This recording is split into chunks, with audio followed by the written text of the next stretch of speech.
JC here. So, following up on the life and times of JC Otero here on my 33rd birthday, the first life experience that comes to mind when celebrating my birthday, which is a celebration of life, is the cancer experience that I had when I was 19 years old. So now I'm 33, so it's about 14 years ago. Um, and so I had, it was it was an interesting time when it all just happened. Like it was my sophomore year. After my sophomore year, the summer after my sophomore year, I was I was supposed to go study abroad in Greece, um, which which I did end up doing because my uncle, who was like my father figure, Bucho, which I'll mention him a few times, probably in countless memories, but um, he was really sick, and the October before that, he had notified me that, or he had informed me that he was sick and dying of cancer, and he could go at any time. And so instead of going to go study abroad in Greece for that summer, I opted to stay. I got to see him some bit during that summer, but then towards the end of that summer in late July, um, he or actually in early July, I think, or sometime in June. I don't know the exact dates, but he ended up going to Mexico because he was just extremely sick, or maybe it was sometime before that, that he just couldn't get care in San Antonio anymore. So he went home, and he knew of at the time I only had like a lump on my throat, which for the year and a half before. Um, I had been going into the doctor and they were just draining it and stuff like that because it was a complex cyst that was, just get filled with pus and liquid and stuff, I guess. But so there's no cancer concerns up to that point. But what happened in this particular week, and I give you all that background, is so I had my first surgery on a Tuesday. It was a partial thyroidectomy. That Thursday, just a couple days later, it was pretty much like an in and out surgery, I guess. You only had to be there like in a day. By that point, my uncle was like really sick, and my brother Pete and we flew out there. We were gonna fly out there, so we were en route traveling that Thursday, and we were transferring planes um, that Thursday in Houston. And as we were about to board to go from to Guadalajara where he was at, Pete got a call that our uncle had passed, and so we were completely devastated and just sitting there in the terminal. We didn't even bother going, which in retrospect I wish we had, but we ended up just returning our flight back to you know Austin, and then that following like Saturday, just so quickly, just like within days, was our uncle's funeral in San Antonio. He was cremated and everything. And then that following Monday morning, I was already back in Austin after the funeral and everything, and I get a phone call at like 7 a.m., earliest hour of the day on Monday morning. I'm like, who could this possibly be? Like, I'm just like, I don't want to talk to anybody. I pick up the phone and it's my doctor's office. And they go, is this JC? And I go, yeah, it's me. And they're like, the doctor would like to see you like first thing this morning. Can you be here when we open at 8? And I was like, well, yeah, sure. Of course I can. I mean, just had surgery. Like, they kind of knew the situation with my uncle too, but because it was a real stressful time. So I show up to the doctor's office, and of course they just open. I like sign in, and just as I'm about to sit down, they come out and get me, and they're like, "All right, you can see right now." And it's just like, man, this is so weird. Like, what's going on? Like, who calls you? Like, doctor never calls you to come in so quickly, unexpected, and then no wait. Like, there's always a wait. Like, you always have to wait at the doctor's office. So by this point, I'm just like, I knew something was up, and I'm just starting to like prepare. It's like, man, this must be like really bad. Like, can't believe this. So anyway, so I sit in there, and I sit in the doctor's office. Doctor pretty much just comes in. Doctor Leary, I think his name was, or Doctor O'Leary, Sleary, ENT here in Austin, Seton, great doctor, and he knew the situation with my uncle and everything, and he was my surgeon in his first surgery, and he just like walks up to me, and 19-year-old kid right here in front of him just lost his father figure to cancer. And he sits down in front of me, and he like flips his tie over his back. He goes, "You have cancer." And I sit there, I look at him, and I turn away, and then like within seconds, I just look back at him and say, "Oh, what do we have to do?" And then from there, he was like kind of taken back.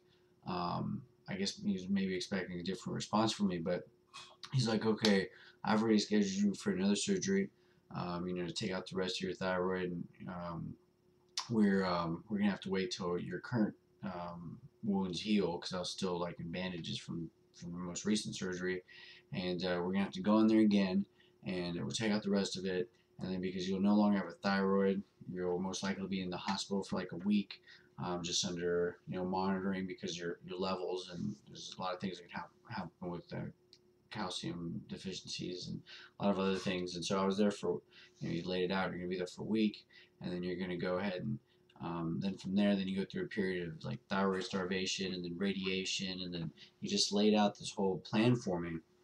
And so I was like, all right. And then I just left. And then when I left, the first person I called was my brother, and I just told him on the phone. And what sucks is that it was like so close to like his birthday. I think it was like August 2nd. His birthday is like August 4th. And we had both just lost like our father figure. So it was a really hard time, and I can still see that so vividly of me seeing the doctor that whole morning and that day and leaving.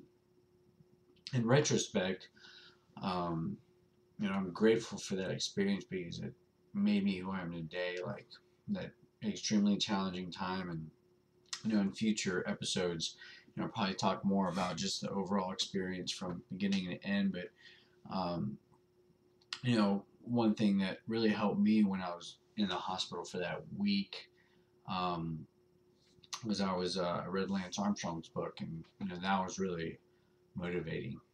Um, and just throughout the whole experience. But um, I guess while I'm on it right now, I might as well just keep going. But I was, because of the timing of everything, I was posed with some really challenging things, like, do I stay in school? How am I going to support myself? Do I continue working? And so on. And coincidentally, or ironically, or whatever you want to call it, my guidance counselor at St. Edward's, where I was attending at the time, her name was Hope.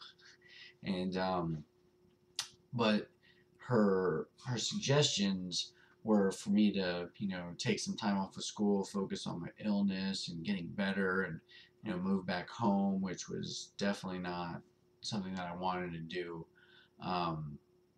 But and so I told her, after some consideration, that I wasn't going to go ahead and do that.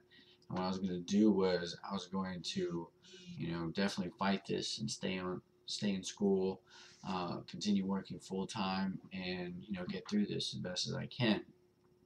And she's like, okay, well, that's not advised, but here's a letter for you to give to your professors that can basically like a free pass if like I missed class or was slacking in grades or something like that. And I never once used that letter. I showed it to one professor one time, and I told him, I have this letter because this is what's going on. But I've chosen to not let it get to me and have to use it. And so that was the only time I ever really brought it up to any of my professors at the time. And it was amazing because throughout all that, I was still working full time. I was still going to school full time, and my days were just so packed. And, I was just completely focused and driven on all this. And luckily at that time, one of my classes had a guest speaker come in, really resonated with me and connected with them, and they really helped guide me. And I'll talk about more her later. But her name's Diane, and professor was Dr. Davis. And so that meeting them at that time in my life really helped me get through all of it, along with my family and support network and my brother and his wife, which they were just newlyweds at the time, like barely a year, um, or almost a year. Yeah, almost a year. So long story short, I went through everything. I got my clearance in like March. I even did like radiation isolation for like 2 days, which gave me a lot of time to think about my future life and what I wanted to do with myself once I beat it. Which amazingly, I've accomplished a lot of the stuff that I had set out at that time. Um, but anyways, in March that following year of 2005, I get called in by my cancer specialist, Dr. Scumpy, a real stern lady, and I go in there and I'd already done a handful or so, or half a dozen radiation treatments, and she comes out and she just tells me, quite frankly, she's like, I don't know how you did it. You're clear. It's gone. There's no signs of it anymore. I was anticipating that because of your radiation treatments it would have led to leukemia, and then we'd have to do other treatments, and I already made plans for that. But you're fine now, and you've really amazed in how you've overcome it, because it was an aggressive cancer that you had. It was advanced stage 2. It should have been stage 3. It was like, I think it was like 3 and a half centimeters, when half a centimeter is really bad. Like, and it was just that was the most amazing feeling that I ever had, was just a sense of like life again. And so, with this being my 33rd birthday, this was the first experience that I wanted to really share, because you have birthday of celebrating life, and then I've had a life experience of potentially losing it at such a young age, 14 years ago, which is almost like halfway past that. And it just makes me really fortunate to be here today sharing this with you, and for many years hopefully to come, and hopefully you don't take today for granted, or any day ever.